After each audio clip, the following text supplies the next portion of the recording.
Today is Tuesday, March the 5th, 2013. I'm Matthew TG. I'm Heath Mullican. I'm Roger McKenzie. And I'm Tony Casey. Welcome to the Technology Show, weekly podcast featuring technology, theology, and everything in between. This is episode 193. Woohoo! You know what? Now, one thing that we haven't talked about is we're over the last 3 weeks we've kind of adopted an official mascot of the show. Yes. And sitting right there on the producer's lap. You may have seen it running around. It looks like a rat that runs around through here on occasion. If at any point in the show, There Tony and I just There it get is. real... There it is. There it is. this Daisy, the mascot of the Technology Show, right there. Yeah. Yo quiero Taco Bell. It is our pleasure today to welcome in studio Dr. Roger McKenzie. Dr. McKenzie did his undergrad work at the Anderson University in Anderson, Indiana. Did his Master of Divinity at Anderson School of Theology and got his PhD at Trinity Evangelical Divinity School in Educational Studies. Professor of Youth and Ministry, Spiritual Formation at Southern Wesleyan University since 1998. Served 3 churches as church planting pastor, youth and Christian education pastor. Recently contributed 3 chapters to Discipleship That Transforms, an introduction to Christian education from a Wesleyan holiness perspective. I just happen to have a copy here for you. Just by coincidence, there is one in the studio. He's the father to Ian and Kelly, and he loves Jesus, family, the church, apple pie, boiled peanuts, biscuits. NASCAR. Yeah. That's right. Yeah, he's a NASCAR fan. You've actually done the Richard Petty Driving experience. Yeah, and so how fast do you get going on that? 137 miles an hour. Now, Fast lap at Charlotte. Have you been to the Wow. NASCAR Hall of Fame yet? Yes. Okay. I went there for my birthday last year. Kelly and Steven took me. It's by far the best of all the Hall of Fames, I think, in my personal opinion. So what I want to know, what we're going to do about restrictor plate racing. That's what I want to know. It didn't work out too well with the Gen 6 car, did it? It was a little boring. All right. Well, that's not why you're in studio today. Roger, I know that you're a lover of outdoor activities and that you believe that these activities can actually be used as tools in the area of spiritual formation. So give us a little of the philosophy and theology that informs your thoughts in this area. Well, I mean, I think it's very basic, and we can go all the way back to creation. When God created human beings, where did he place us? In a garden, okay? He put us outside. He put us in nature. He created the world for us to live in, interact with, nurture, take care of it, made us stewards over it. The incarnation.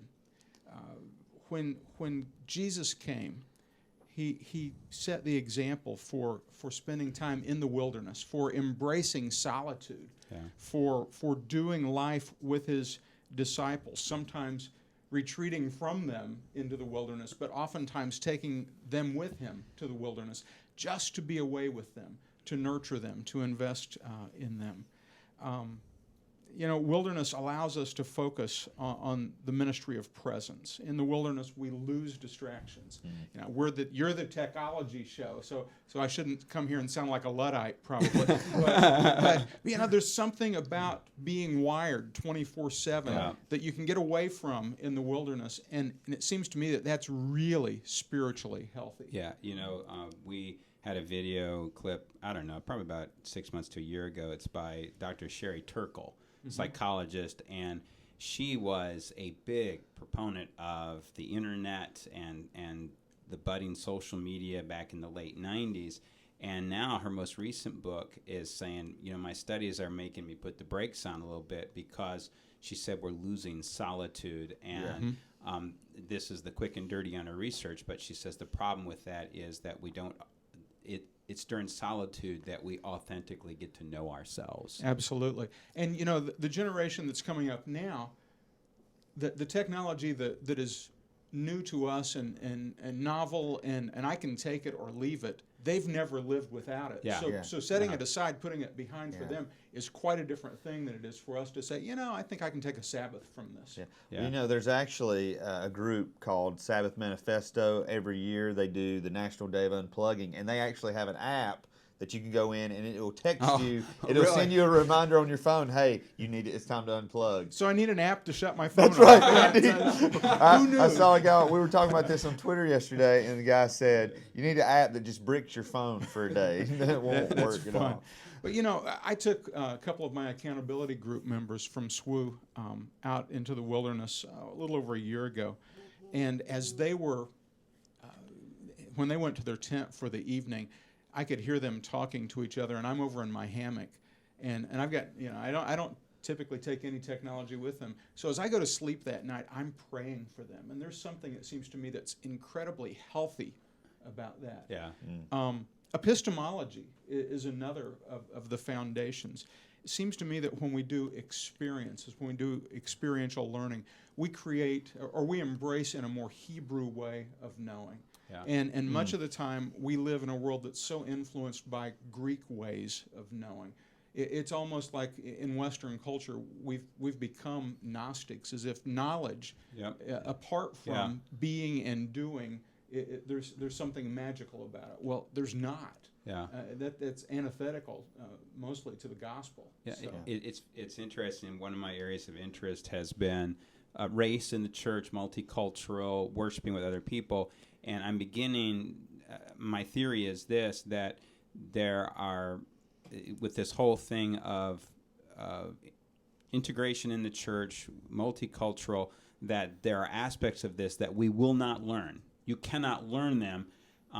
From this point of view, you have to experience them to truly learn them. And I'm saying that the research seems to be showing that. Absolutely. Yeah. Well, and much of the research foundation for what we do in wilderness education or in experiential learning really comes from Dewey and from his progressivism. And there were places where he kind of went out of bounds or over the line.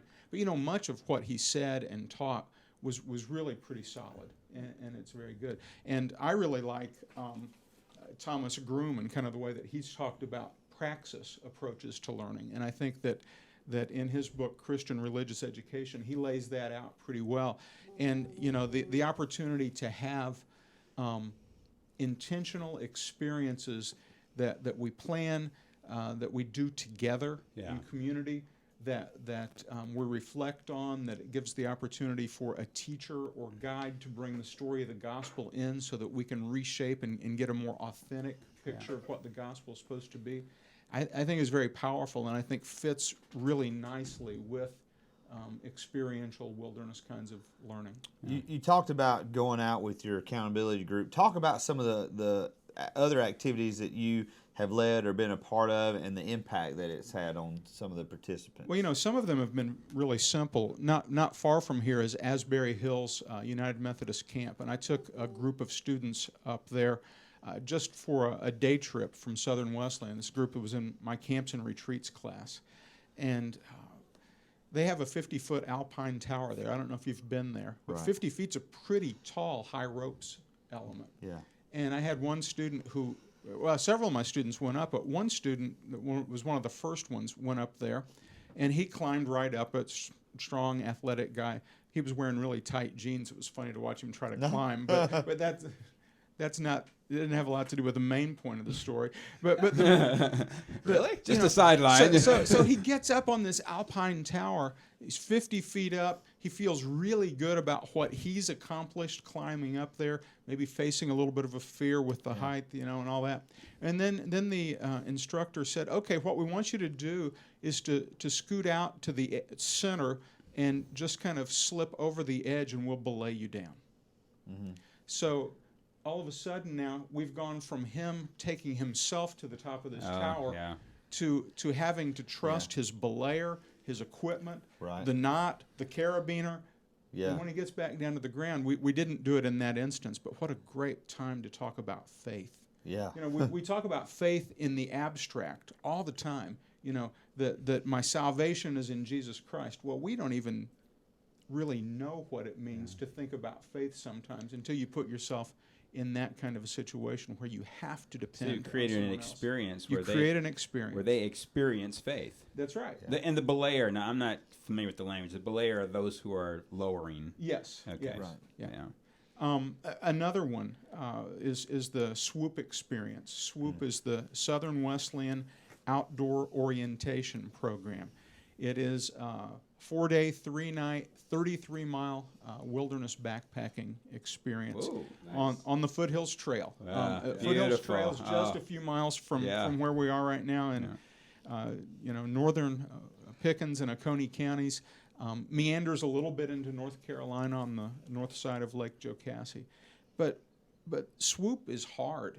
You know, when you strap on a 35-pound backpack and say, okay, what we're going to do today is we're going to walk, you know, and it's going to be hot, and there's one place I actually forgot where it was on the trail, and I thought it was going to be the next morning, and as we got to the end of our day, we got to a 200-foot ascent where there's 300 steps in a row. Wow. The students haven't let me forget that one. Wow. But this is actually the best thing I've done in years with students. Second night out, these kids are bonding like crazy. Maybe it's because they think they're in danger with Daryl Couch and me having taken them out into the wilderness. Yeah. What did we get ourselves into? Yeah. But, You heard banjo music. it was the right place for it. Visions of deliverance coming in But- mind. But around the campfire, as we start talking about spiritual things, these kids who don't know each other, they've never met each other, all of a sudden start becoming vulnerable to each other. They're telling each other their stories. They're away from their families, and they've made themselves vulnerable. There are tears from the guys, too, as they talk about this transition from high school to college. And it was powerful. It was spiritually awakening. How many years have you been doing the SWOOP? We've only done it one time. So the 2013 will be our second experience. Yeah. We hope to have 2 or 3 trail groups. I would love to know in like 2 or 3 years that first group of freshmen to see how, and this is all different majors, right? To see how maybe even during school, maybe they've kind of gone their separate ways, but to see how that they'll always remember. Well, we did a SWOOP reunion about 3 weeks ago over cool. at my house, and we said, we know it's a busy time of the semester. Feel free to come by, and we'll have dinner for you at 6:15. It was dangerous. Daryl Couch and I cooked for them. But it was better than the food we had on the trail. Daryl did a good job. Make him sign a waiver. Not we this cannot- time. Yeah, Not this we can't time. be held responsible for any sickness. You got to see the waiver they have to sign for the trail. But Yeah, imagine. what they wound up doing is we sat down for dinner 6:15, 6:30. We got up from the table just a little before 11 o'clock because they spent so much time together. They just wanted to be together. And they are the core of their friendship groups. Yeah. Now, they've invited other people in. It's not exclusive, but this SWOOP group is a real strong friendship. I think our core. show needs to experience this, and we're going to send Heath to do that. Well, I can take you all. I don't know that we can do a broadcast out on the trail, but I'd be glad to take you all out there. But another thing that happens out on the trail is that we have these electronic umbilical cords that come with students to college, cell phones. Yeah. And it's interesting, right after students go through orientation to kind of watch, they're talking to mom, or mom's calling them, and it happens multiple times a day.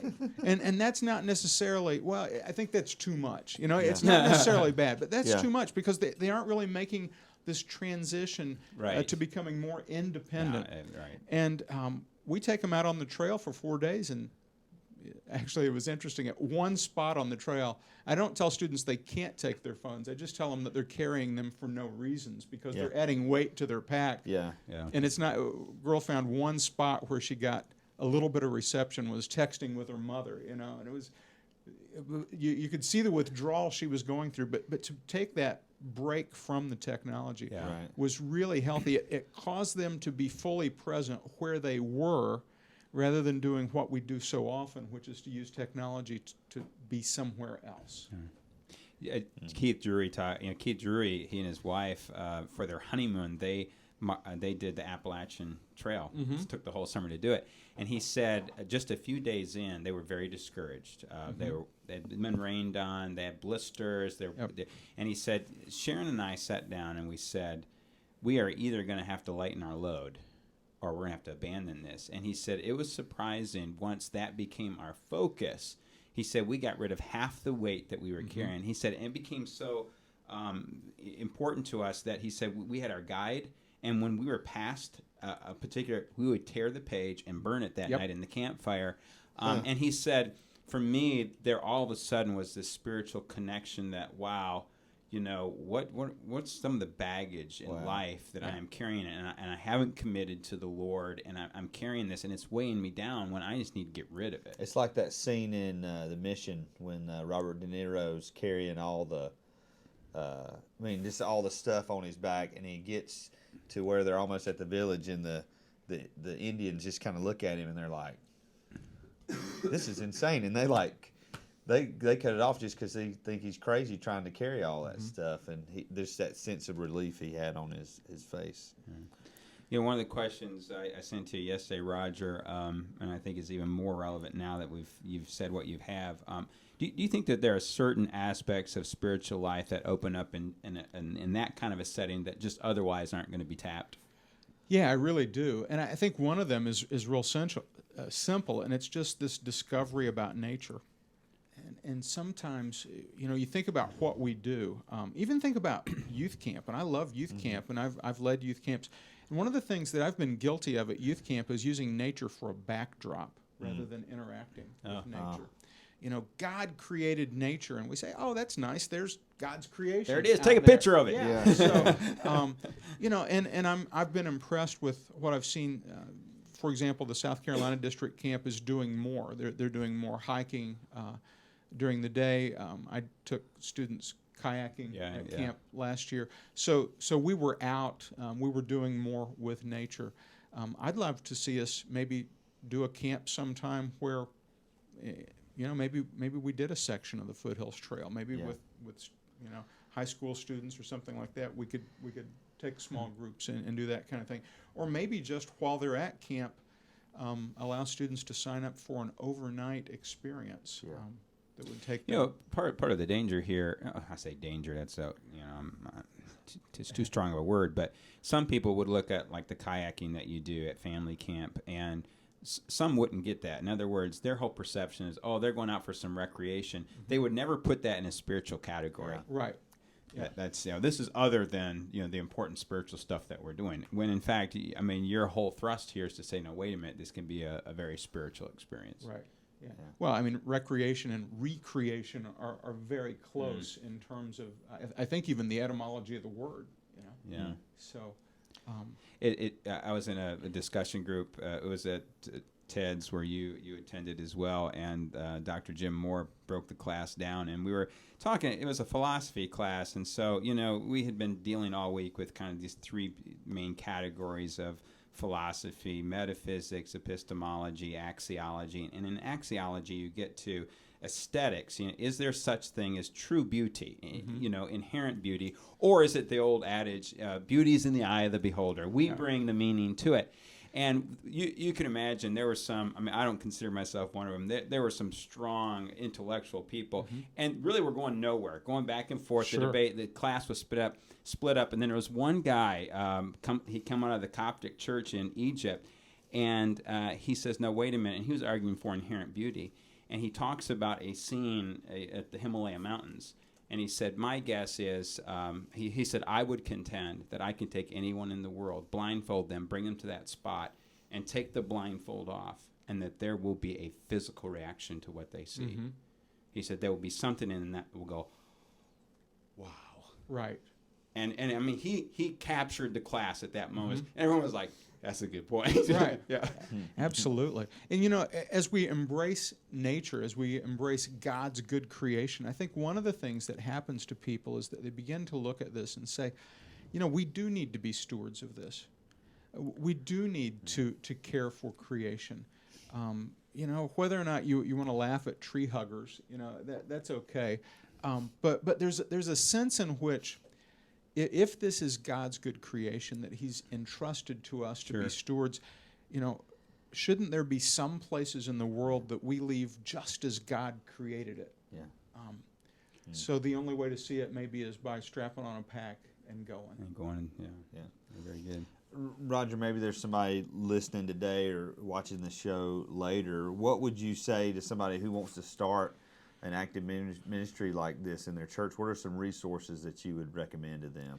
Well, one of the things that I would recommend is that they just begin to read in the area of experiential learning. And we haven't talked a lot about ropes courses. One of the things that we're developing at Southern Wesleyan right now is a low challenge course, and we desire to build a high ropes course later on. But we've got this low challenge course in place, and we do we're about ready to launch it and do a lot of things with team building. Where are you guys doing that physically on the campus? It's in the area that we refer to now as the 100-acre wood. I told you that's what it's called. It's very Winnie the Pooh-like, and I got to name it. So very good. I figure if we're going to have a ropes course and there'll be bouncing involved, very Tigger-like. Yeah. So, but we acquired 116 acres, 4 or 5 years ago.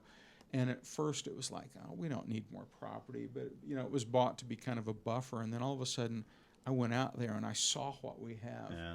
And all of a sudden I had this vision, So I'd love, if you're on campus sometime, love to show you the ropes course that we've developed. We've got 5 elements on it so far, about 3 more that we hope to build this spring. We're going to do the dedication in March. But reading about experiential education, some great resources out there like Project Adventure. I went to Project Adventure's Adventure Programming Workshop a few years ago. In terms of being a facilitator and working with groups, it was transforming in its power. I'm going back this spring. I'm going to go to what they call their technical skills intensive. So I'll get to climb and do a lot of high ropes setup and rescue and all kinds of things. But they also have another introductory workshop called Adventure-Based Counseling that I would recommend. There's an organization called the Christian Adventure Association. Wow. These groups have good materials that are really helpful. Some of the titles, the experiential youth ministry books, a couple of Project Adventure titles. But really, if people want to get started in it, they just need to go experience it and begin to get a vision for what it can be. And then I think they'll want to get involved. They'll see the power. What if there are churches around here locally? Is there going to be in the future opportunities for churches to actually take advantage of what SWU is beginning to do with the ropes courses and stuff like that? Yes. Okay. Absolutely. Once we are set up and are ready to bring guests onto campus for this purpose, we'll begin advertising that. We're looking forward to that. Want to have youth groups. We want to have church boards come. Oh, that'd be awesome. And go through those kinds of experiences. How do you bring that? Great I'll pictures belay in my- her. Oops. No. See, I knew that was right in your mind, man. Yeah, the trust fall takes on a whole new meaning if Heath's one of the people behind you. Doesn't it? So.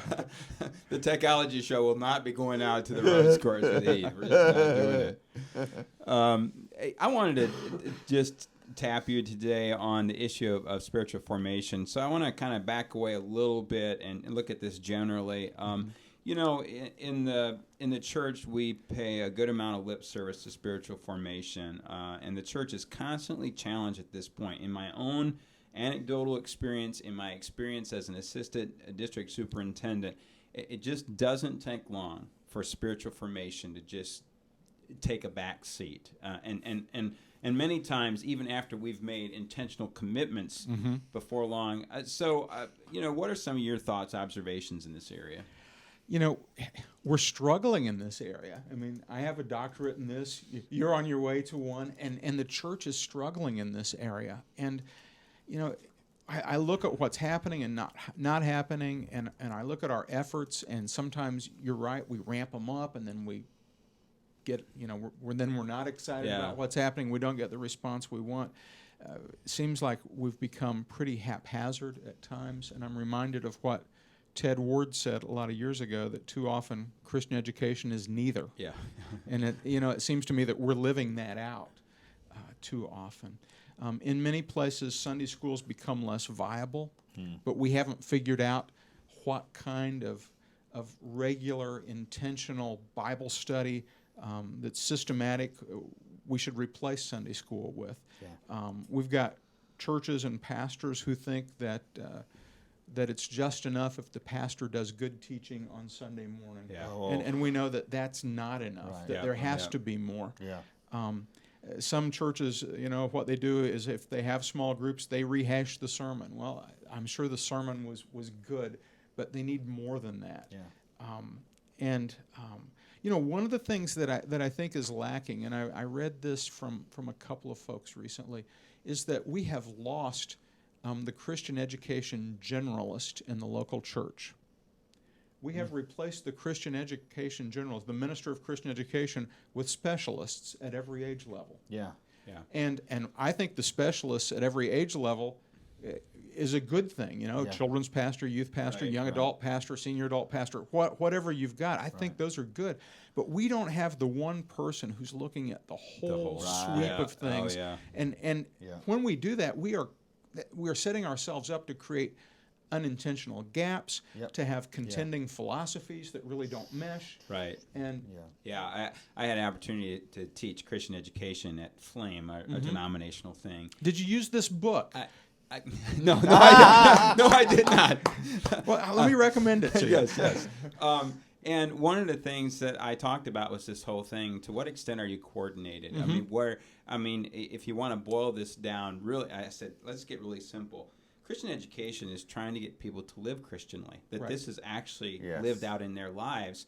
And so you have this simple thing: this is where we are, reality, this is where we want to get. So Christian education is now about this process. It's the in-between. And to what extent are we all on the same page in the church? Right. And I'm telling you, from my experience as pastor, there were times that we were just everywhere. Absolutely. We don't. It's like we don't know exactly what our target is, and it's like Christian education became about knowledge more so than transformation. Right. And I've been so enlightened by the research Willow Creek did years ago, where they basically came back and said our bad. We've missed the mark. And what they found out was that people were desperate to learn about spiritual disciplines. Like, they were desperate to know about these practices. Well, how do you pray? How do you study the Bible? And so I guess my question to you, Roger, is in this whole process, how do we incorporate the spiritual disciplines into all that? Because obviously, I think going into nature and Sabbath, that's a discipline that I know I personally overlook. And so how do we conglomerate? Give it to us in 3 points. Very definitive. Yes. The answer you give. We don't have time for the poem, Roger. We just want the 3 points. Well, I really think that the trail becomes an important metaphor here, because what we need are life guides, life coaches that walk beside believers. Because we have focused so much on the content, we've made it so cerebral that we give them a lot of good stuff, but we don't give them the handles. We don't show them how to live that out. Yeah. We don't show them what the reaction should be, in prayer to a life event or fasting when they've got a big decision. We don't help them do that. So. Yeah, good stuff, man. We've covered a lot of stuff today. Is there anything that we haven't touched in the interview that you think is helpful, people should keep in mind as far as this whole concept and subject of spiritual formation? Yeah, just kind of a free-for-all. Anything. Free-for-all. Well, I'll just go real simple on you and tell you that the Great Commission, we oftentimes use that when we're talking about evangelism. Yeah. The focus is disciple making. Yes. Yeah. Okay. We in the church have become so good at, maybe we're not even good at this now, but we've become so focused on making converts that we haven't really been intentional about how do we go about making disciples. So we need to think more about that process bridge that you were talking about. And I think the outdoors is an important tool to that, but it's just one tool. And we need to think about other ways that we can clearly focus on the spiritual journey of the folks that we have. And I think the other thing is that sometimes we make assumptions about the people that are in our congregations that maybe just don't work anymore. Yeah. We think, we're building this kind of bridge, but for them it's a bridge to nowhere because we know where we want to get them, but it doesn't actually connect to where they are now. I totally agree. I mean, one of the best things for me in the last year has been having to teach this Christian education class, because the irony is I'm in a program where the concentration is educational studies, but it was the first time that I really had kind of taken that deep breath to say, oh, wow, now I'm going to be teaching this. So, and flame is limited anyway. Right. So you're carving it down. What's essential? And then just this whole thing of, wait a minute, here's reality. This is where we need to be. How do we live Christianly? How do we get there? What's the bridge that we're using? And it becomes, it's an important question, because you have to, where am I, to use your analogy, where am I on the trail? Right. Absolutely. I need to get my bearings. You brought a lot of resources in studio. We just want to let our listeners know that we have in our show notes, we've linked you up with all of these resources. The websites that he mentioned, we have some of those here as well. And so, Even a link to a soccer ball. Yes, to a processing ball. Yeah, where's that at, Heath? Yes. There you go. So how does that work, Keith? Well, basically, I would throw it. It would hit my nose. It's hard not to hit my nose when it comes towards my face. All right, I would show you how to do that. And I would catch it in whatever orange. Yeah, you work spot through is the next. orange series of questions first, and then I think it's green and then blue. Name one way the group supported you. Well, Tony always belittles my intelligence, and I'm just kidding. I'm kidding. No, I'm I sorry, am always greatly loved. You're one of the best wrestlers I know. I am the best wrestler. All right. Roger's going to stay in studio with us, and we are now going to go to... I can't hear. Download of the week. Yay! Thank you for covering for me. Just since everybody missed that. How about this? All right, how about it? Yay! Okay, shoo, that was complicated. All right, we've been having a little bit of trouble here. You It's think we're going to be all working now. right? I think we're working. All right, so our download of the week is an app called Umano. So I'm going to tap on it here. Umano is a free app, and what it does is it goes out and it goes to different news sources, and it brings them in. So you have these different stories, but what it will do is it will read the article to you. And so let me give you an example here. So like the top one here, this is a cutting-edge story. Yes. What successful people eat for breakfast. Yes. So if you wanted to just listen to that, you would tap on it, which I just did. Nice little music. Successful people eat for breakfast. There you go. Does your breakfast consist of a muffin? All right. And It so pulls these stories from where? a lot of different sources. That says I Entrepreneur mean, anything you- Magazine, I believe. Okay. Yeah, and you Download cannot, this right now. and yet you can't tell it. Now, you cannot program this to go to different websites and pull stories. Yeah. So it just aggregates stories across Because the it's actually internet. somebody who sat down and recorded that. Right. And it's different people Can I who are reading record? the story. That was my next question. That I don't know. You'd have to go to the website. Have There's you a done your tab research for on this download of developers. the week? There's I think a tab for developers, so you could go in and ask questions. Because I'm a there. hand model, but also a voiceover expert. A hand model. I love it. All right. So now I showed you, there's someone. It also has the time on here. This story will take 2 minutes, 43 seconds to have read to you. Let me go back. Let's say you're perusing through here and you see a story that you want to read later. If you double tap on it, it adds it to your playlist. So then you come up here, go to the side, go to my playlist, and now you can see there's a couple stories that I've had read. Here's the one I just tapped on, so you just hit it, and now it will go into the story. So Greatest heist. cool little app, and in each case, it will show you how long it's going to take for them to read the story to you. So, for example, like what are some sources that you found? Like you say you've enjoyed this, right? So If you like scroll, what are some things like you see a story on the Pope there. What have you found that's beneficial to you? Well, the playlist Mutant there. Rats, I see that. Mutant Rats looks like fun. Yeah, so, I mean, they're just, what does the Pope do anyway? I thought that was interesting. I wanted to hear that, so I had put it in the playlist. People know I'm into the tech stuff. Samsung just made a brilliant move to steal business from Apple. I thought, well, what's that about? And basically, it was an article about enterprise. For those of us that are just basic users out here outside the business world, we do not realize that the money in computing is an enterprise. And so Samsung now has produced phones that you can actually, it's almost like there's an aspect to the phone that's virtual. So you go to your IT guy, and they control that part of your phone. Those apps that relate to your business, they control. You don't control it, but yet you control everything outside of that. So they don't have to worry about security issues. And so there's a broad array. Entertainment, sports.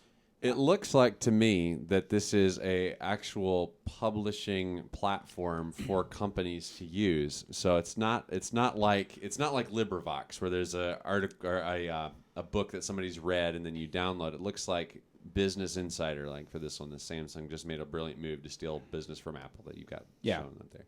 It looks like Business Insider has actually put that together, and then there's a way, like they give you that whole publishers thing that you're talking about. They give you a way to incorporate that as a publisher, and it sends it to their stuff. So they're like a platform. That's what it looks like. Interesting.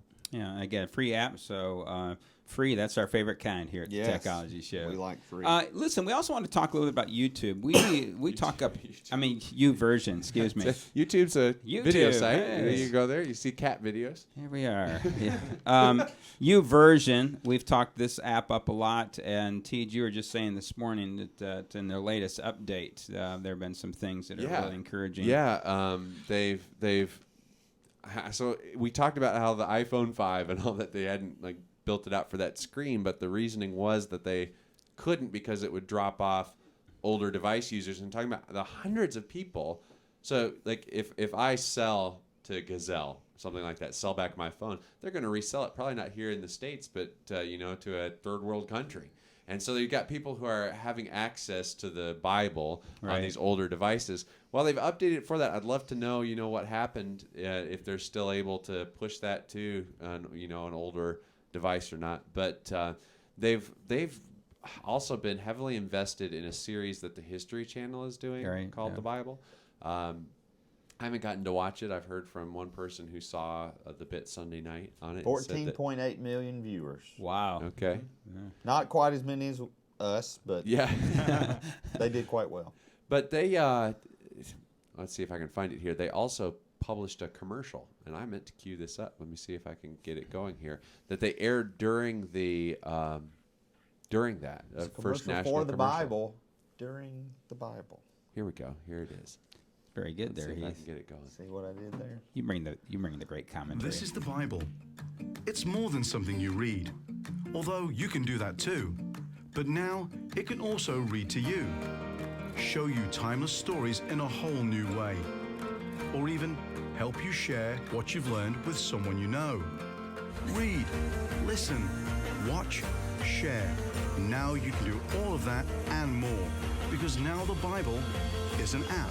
Download it for free at bible.com/app. Hey, can you throw my screen back up? It's still up there, yeah. Yeah, I was going to show them with what they've done with video. Now, it may be that I didn't update it on here. I know I've updated it on my iPad, so... No, you have. Oh, and by the way, as far as the screen size, I think one of our future guests posted a workaround that to make it the full size. Well, it is now. On it. Oh, So they've updated yeah, it. It's updating right now, so it's doing what's called... There you go. There we are. You're up and running. So one of the things that they added is this right here, the videos. And So they've got the Jesus film stuff, it looks like. Yep. Mm-hmm. So pick one. Let's see. Let's Let's go from the Bible series. Yeah, the Bible to series, TV, because I've seen the Jesus film, but not the Bible. All right. So there's certain scenes. Let's just grab this one here. Ooh. This is an extended trailer. I don't Well, it's see. not going to play, but hey, that's interesting. Well, you get an idea. Oh, there we are. No, it's tough to get what you do. All right, I didn't do forget it. Sorry. Here we go, moving I'm along. hogging But the very, internet. very interesting. We've talked a lot about these guys recently. Yeah. Because they're just really doing some great work on putting. And putting last this week stuff out. you said you didn't realize that the story we did was about a Wesleyan missionary who had headed up this whole thing with the Macedonian Bible through I didn't YouVersion. know that. I did know. I noticed. Realized Sunday morning. I typically go on YouVersion.com during the week and copy and paste my scripture into my sermon notes. The NIV 84 no longer available. Sad day.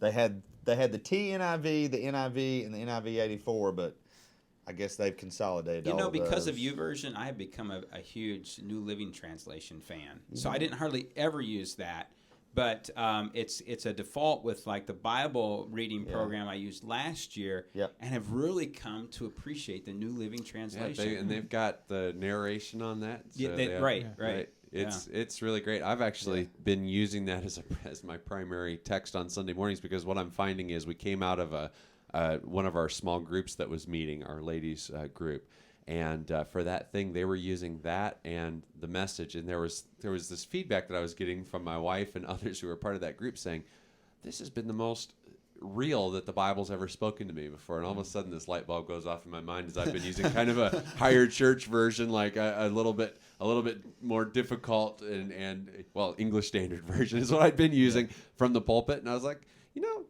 that might be a good idea to switch. And what I found is it's been that way. Like it's really been speaking to people in a very good way. Well, what's crazy now is when I was in school, which was a long time ago. That's right. But it used to be that you would read the King James, and then you would read the NIV to explain to everybody what you read. Now it's the opposite. You read the NIV, then you read the Message or the NLT. Like, this is what this means. Hey, listen, I was in school, you used to read the King James Version and then Phillips translation. Yeah, that's right. Roger knows what I'm talking about, all right, let's move on to They Said It. Read my lips. I'm going to say this again. I've never taken steroids or HGH. I took the initiative in creating the internet. The Macintosh, of all the machines I've ever seen, is the only one that meets that standard. I'm not a crook. If you know what you're doing here, slide out. The paper resume is dead. The web is your resume. Social networks are your mass references. I believe the very best talent isn't even looking for work. They're mobile and socially connected and too busy changing the world. Vala Afshar, Chief Marketing Officer at the tech firm Interracis Networks, that is in the process of hiring a six-figure senior social media strategist based on tweets. Afshar refuses to even look at resumes. Source USA Today. Atheists are more likely to be college-educated people who live in cities, and they are highly concentrated in the social democracies of Europe. Atheism thus blossoms amid affluence where people feel most economically secure. That's from Nigel Barber in his article, Why Atheism Will Replace Religion, from Psychology Today. Never before has girlhood been under such a sustained assault from ads, alcohol marketing, girls' magazines, sexually explicit TV programs, and the hardcore pornography that is regularly accessed in so many teenagers' bedrooms. Psychologist Steve Biddulph, currently touring England to promote his book, Raising Girls. Source, The Telegraph. I'm tired of burying our children. I do an average of 2 funerals a Saturday. When I get a break, I thank God. 60 or 70% of the funerals I do are homicides. Reverend Billy Strange of Mount Calvary Missionary Baptist Church, who leads a coalition of pastors from Miami-Dade County's urban communities who are tackling the issue of violent crime. Source, the Miami Herald. And I know you guys get tired of me. It's little things. Coach Pete always had a basketball. That was always what he wanted for his birthday. And because basketball is that important to him, on the buzzer sounded, Coronado had 15 more points than Franklin. But Jonathan's assist and Mitchell's basket did change the outcome decidedly. Play any game with this much sportsmanship. Both teams win. Steve Hartman on the road in El Paso, Texas. So I saw Mark Wilson posted that last week, right after our show, and I, it blew up last week. It was all over social media. But what a story! Yeah, great. My only question or observation is: did he score on the wrong basket? It looked like he scored on the opponent's. So it looks like they were up by 13, and then by the end of the game, still a good story. No, because he was in the wrong place at the right time, because the other team, you can see. Oh, that's the, right. The guy's taking it out, way. and his teammate's heading that way. Right, you're right. For him to throw it, and Mitchell just happens to come right there, and you can see Mitchell's kind of dejected, and the guy's like, "Hey, here's the ball." Must have been like a camera from the other side. They must have That's had what like I'm one thinking. on each side, because just the way it was lined up in the camera shot. But I got you. The most impressive part of that story is the kid from the other team. Yeah. The guy who's out of bounds in the ball. Who catches on to what's happening and does well. To have the presence of mind in the moment.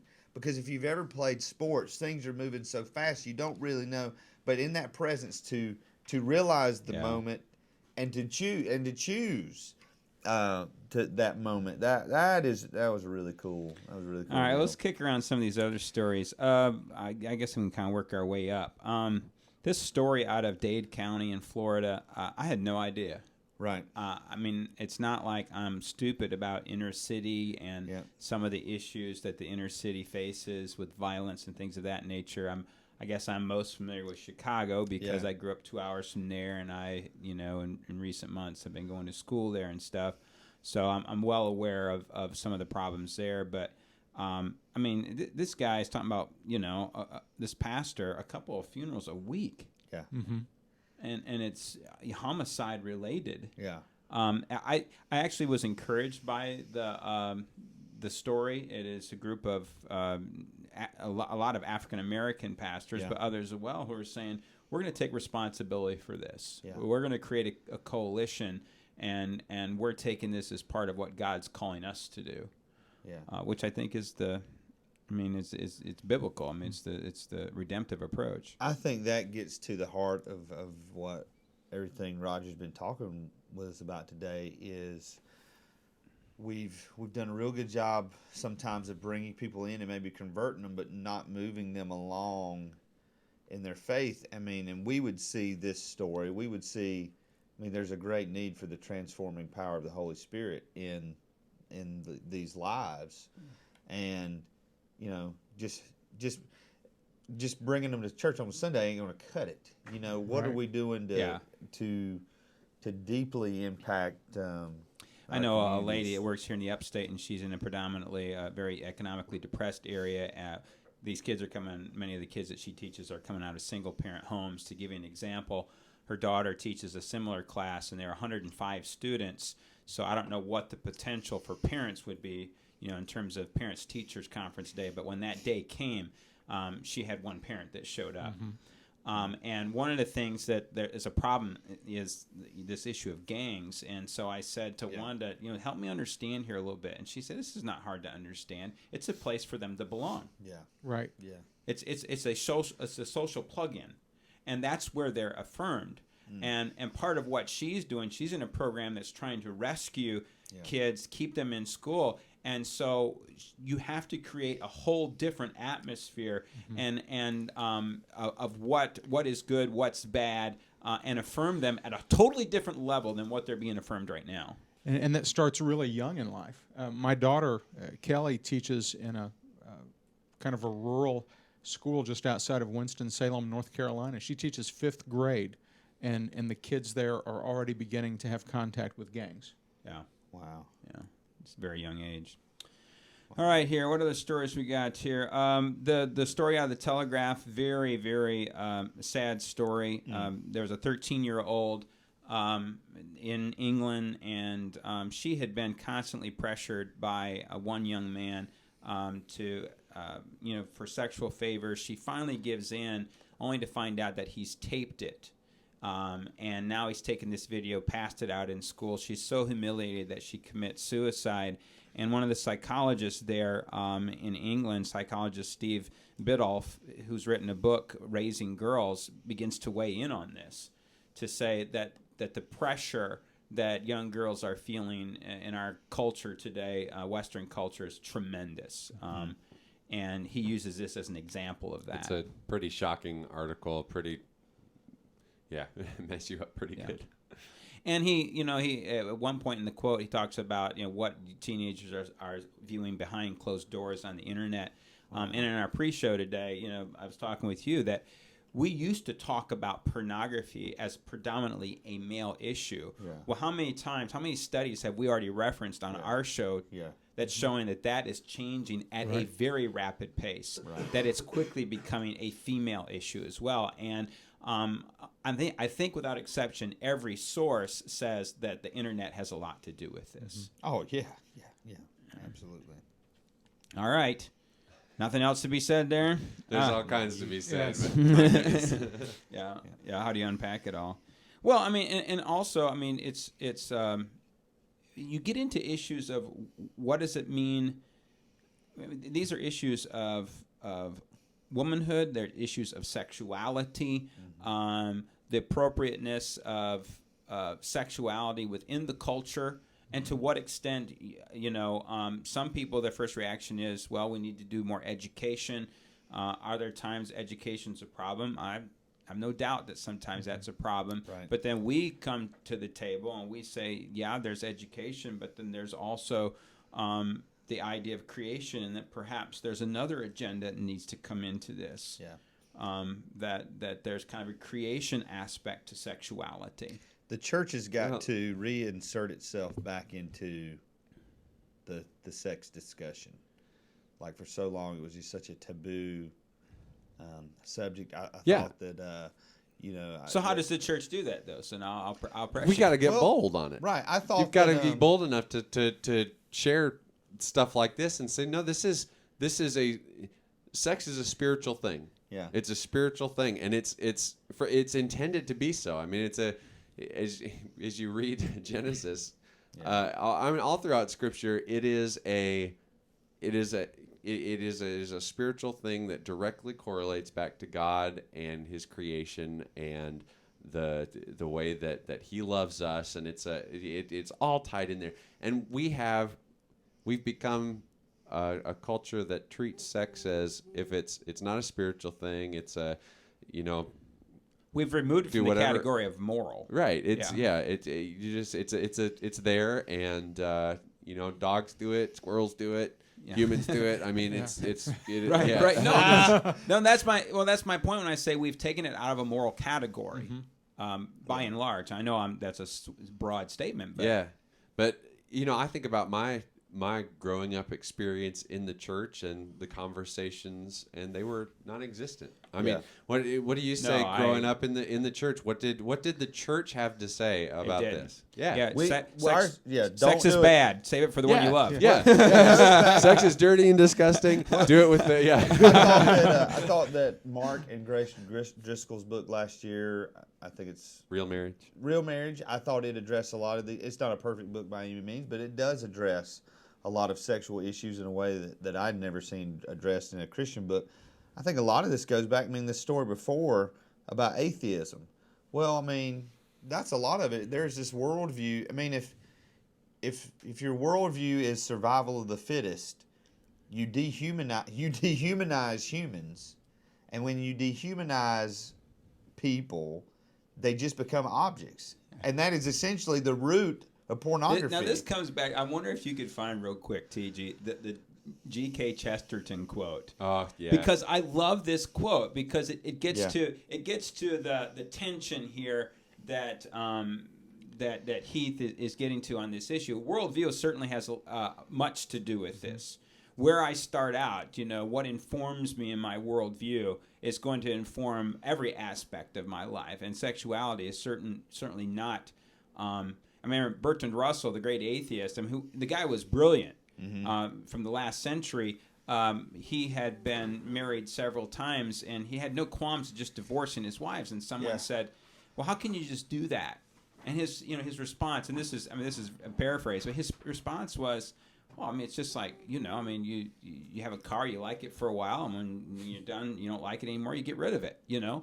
And he's coming from an atheist point of view, and he lived his atheism. He was called the great atheist because he scared other atheists half to death. Yeah.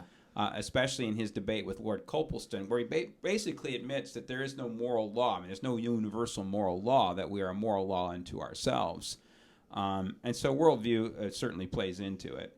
While TG's looking that up, let me find it. Yeah, we'll just keep looking. I can make something up that Chesterton could have said. The only statement that I want to make in this whole idea of sex in our culture, the only place that it's a taboo subject anymore is inside the church. It's not taboo anywhere else. Sex is not taboo anywhere else. Good point. Only inside the church. Why is that, and how can we change that? Well, and it can't just come from the pulpit. It can't just come from one place. It has to be the people who are walking the path alongside others, who are talking with them about sexuality. It has to become a normal part of our conversation. And you talked about how you've got children's pastor, youth pastor, you've got all these different pastors.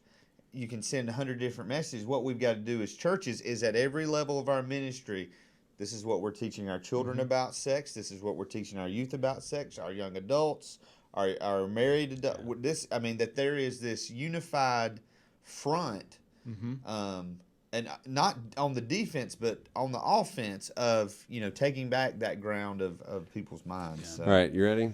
Yeah. Chesterton, a politician, he will cry out that war is a waste of life, and then as a philosopher that all life is just a waste of time. He will denounce a policeman for killing a peasant, and then prove by the highest philosophical principles that the peasant ought to have just killed himself. The man with this school goes first to a political meeting where he complains that savages are treated as if they were beasts.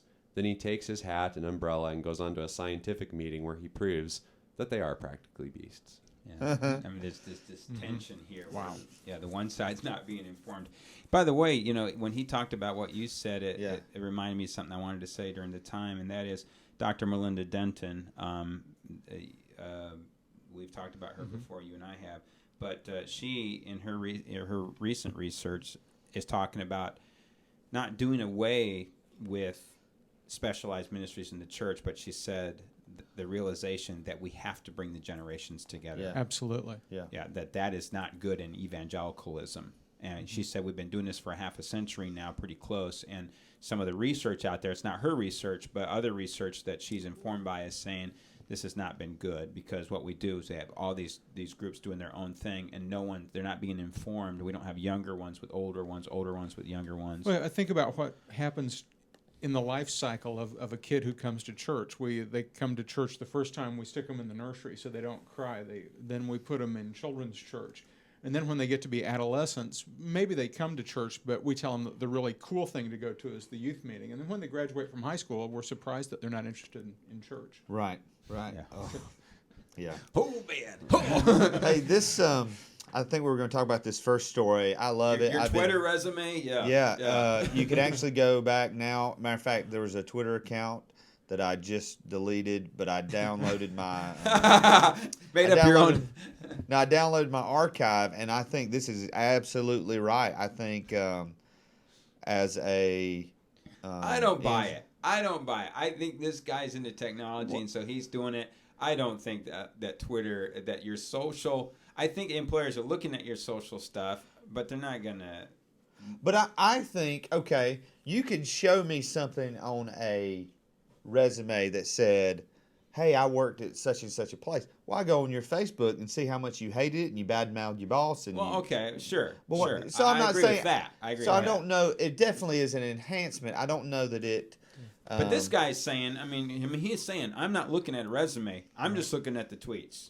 Yeah. And I will make my decision based on that. Yeah. And he's paying somebody 6 figures, so he obviously did not. Right. So if you went back and deleted an account, does this mean that there's some job opening that you're being researched? No, because even though I deleted the account, it tells you when you go to delete an account on Twitter, it tells you what you're doing has no effect on Google search engine. So even if you delete your account, whatever I tweeted as Chase Your Lion is out there for infinity.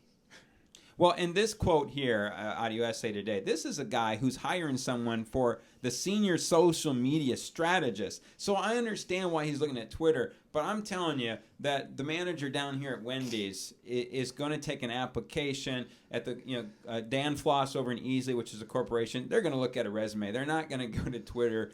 I think he's over optimistic about what the future looks like. But I think for what a tech job. Right. I get it. I don't know that Twitter hired somebody. Are they looking at a resume, or are they looking at your tweets? Well, I don't know. I'm about to cut you off because time's getting away from us. Real quick, let me tell you what's coming up. Next week, we have a pre-recorded interview. Now, we'll be in studio, but for about 20 minutes, we'll go to that interview. It was an interview with Zach Woodfin. He was the assistant strength and conditioning coach is the coach for the Green Bay Packers, and great interview. We had so much fun with that, and anxious for you to hear that.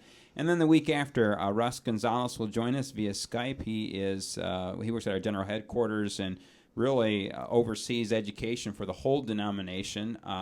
So we'll talk to him about that, the challenges of that, and some of the things that he sees on the horizon. And just today we had a confirmation, Heath, for the 26th. Ron Hudson is a pastor in Pennsylvania that I've just recently got connected with. He's actually created an iPhone app called Podium Q for preparing messages and talks. And so we're going to be talking to him about why he wanted to create that app, but also how do you even do that? Yeah. So I'm excited to hear. My feeling is odds are there's going to be a download of the week that week. Yeah. I don't know. Yeah. We also, let me just say this, have a lot of exciting guests that are in the hopper. I mean, they've given us confirmations. Now it's a matter of just getting the dates on the calendar. So, which means that all of you who want to be sponsors who are out there, we got some great stuff coming down the pipe. Yes, we do. Seriously.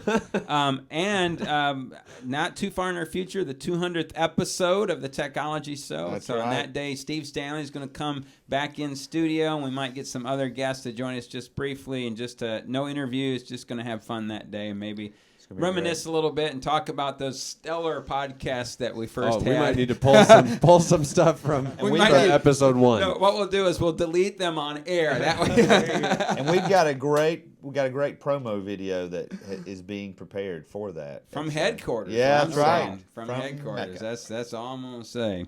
Alrighty, Roger, if our listeners want to get in contact with you, what's the best way for them to do that? They can contact me at Southern Wesleyan University, and probably the easiest way is at my email, rmckenzie@swu.edu. All right, Heath.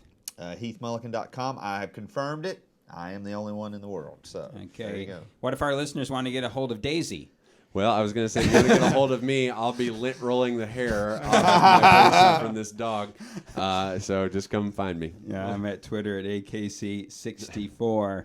All right. Listen, if you want to do any further research on the things that we discussed today, you can find all the links to the stories we covered at our website, thetechnologyshow.com. If you want to contact us, send your emails to thetechnologyshow@gmail.com or leave us a voicemail by calling us at 3049 Theology. Please, make my day. Would you please do that for Matthew? 304-986-5649. Leave us a message. Hey, we may even play your comments on the air. As always, thanks for joining us. Goodbye, everybody. Goodbye.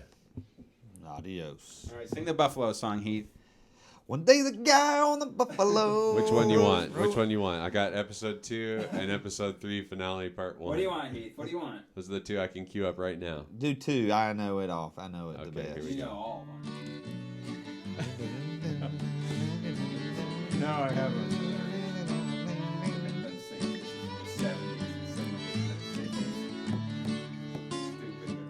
One day the guy on the buffalo hopped off to stretch his legs, walking the field. Hey, what's this in the weeds? It's a baby. Awesome. Put it in the saddle, hopped it up the hill and across the plain. Tried to cross the river. Haha, not gonna happen, man. You riding a buffalo, remember? And keep the baby afloat. Good job, guy on a buffalo.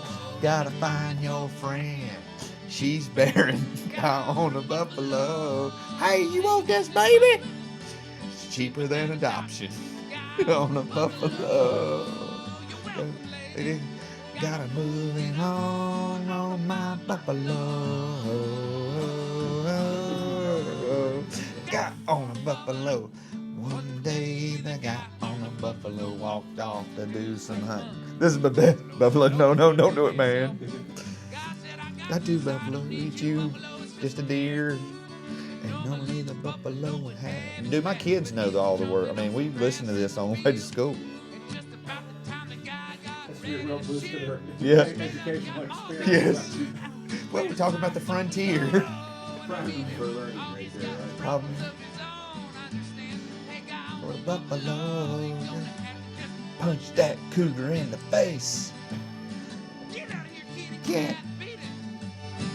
I got something for you. It's a kick.